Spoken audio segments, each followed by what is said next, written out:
प्रचाराचा शुभारंभ दुग्धेश्वराच्या पावन नगरीतून भैयासाहेब या दुग्धेश्वराची मूर्ती रोज थोडी थोडी थोडी वाढत जाते अशी त्या ठिकाणी आख्यायिका. आणि या दुग्धेश्वराचं दर्शन घेतल्यानंतर नवसाला पावणारा शंभू महादेव सगळ्या इच्छा आकांक्षा पूर्ण करतो.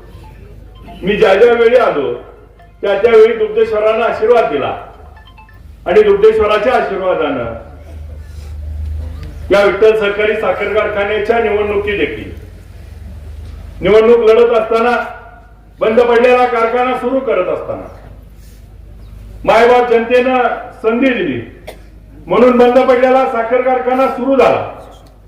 जो विठ्ठल सहकारी साखर कारखाना बंद होता म्हणून ऊस जाण्यासाठी लोकांची हलचाल होत होती, तो कारखाना सुरू झाला. मी निवडून यायच्या आधी त्या ठिकाणी 3 लाख गाळप नाना त्या वर्षी झालं आणि या वर्षी आम्ही महिन्यात 3 लाख गाळप केलं. पहिल्या वर्षी निवडून आलो 7 लाख गाळप झालं होतं, या वर्षी 2.25 महिन्यात 7 लाख गाळप केलं. जो कारखाना सभासदांनी बंद पडला होता तो सुरू करण्याची ऊर्जा दिली, संधी दिली म्हणून त्या ठिकाणी सुरू झाला. ज्यावेळी कारखान्याची निवडणूक लढली त्यावेळी ऊसाचा भाव आपण सगळेजण परिचित आहे की 2,022 रुपये जिल्ह्यामध्ये ऊसाची दराची स्पर्धा होती. आणि मग पहिल्या वर्षी आम्ही 2500 रुपये भाव देऊ म्हणून निवडणूक लढली. मागची ऊसाची बिलं देऊ म्हणून निवडणूक लढली. मग ऊसाची बिलं देत थकीत बिलं देऊन त्या ठिकाणी 2500 रुपये भाव दिला. आता काही लोक ऊसाच्या दरावर बोलतात, पण आपण जसं विठ्ठल सहकारी साखर कारखान्याला संधी दिली त्या वर्षीपासून बघा, पहिल्या वर्षी 2500 रुपये दिला, पुढच्या वर्षी तिथल्या एका कारखान्याने 2500 रुपये जाहीर केला. मी फक्त म्हणलं आपला कारखाना अडचणीत आहे, त्यांचं 2500 आहे, आम्ही 2550 रुपये देऊ. त्यांच्यावर टीका झाली, टिप्पणी झाली. जाहीर केलं राज्याचे उपमुख्यमंत्री अजितदादाच्या समोर 2500 रुपये आणि जमा करायची वेळ आली 2700 रुपये. त्यानंतर दुसऱ्या एका कारखान्याने 2800 केलं, आपण 2825 रुपये केले. मला सांगा, मी जर त्यावेळी 2550 च्या ऐवजी 2400 म्हणलो असतो तर काय झालं असतो? मिळाला असता दराला स्पर्धा लागली असती का? मग त्या वर्षी 2825 रुपये सांगितलं, 2825 ते 3000 रुपये. का पुढे गेला नाही कोणता कारखाना? गेला का? मग बोलण्याचा अधिकार त्या ठिकाणी कुणाला आणि का? मग गेल्या वर्षी स्पर्धा लागलेली होती. आज देखील ठामपणे सांगतो 3500 रुपये देणार म्हणजे देणार.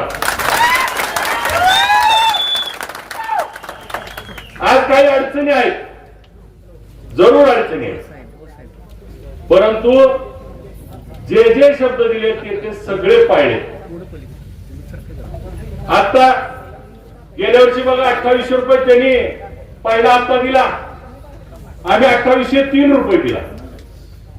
त्याच्यावर त्यांनी सांगितलं विठ्ठल कारखान्यापेक्षा 1 रुपया जास्त देतो. दुसरा म्हणला जिल्ह्यात 1 नंबर देतो. मग म्हणला आता ह्यांचा दम होऊ दिला. 2803 रुपये झाल्यावर ह्यांनी 100 रुपये दिलं. किती झालं त्यांचं? 2900. आपण दिवाळीला किती दिलो? आपलं किती झाले? 3003. त्यांचं किती यायचं? आता अजून तुम्ही 103 रुपयानं महागाय आणि कुठली नाकान वांगी सोलायला लागलाय. बर, पहिल्या वर्षीचं उदाहरण बघा, 2500 रुपये होतं. मी जर पहिल्या वर्षी म्हणलो असतो 2800 रुपये देता येते, ही म्हणली असते आम्हाला 2500 आणि 300 दाबला असतं ना. पण ह्यांची कळ मारायची होती मला. हळूहळू विठ्ठलच्या सभासदाला विश्वास आहे, निवडून दिलाय का नाही. आज विठ्ठलचा सभासद एकालाही त्या ठिकाणी विश्वास नाही. सगळ्याला वाटतंय 3,500 मिळणार, पण माझं म्हणणं काय, आपलं 3.5 मिळणार आहे तर ह्यांचं घालवायचं.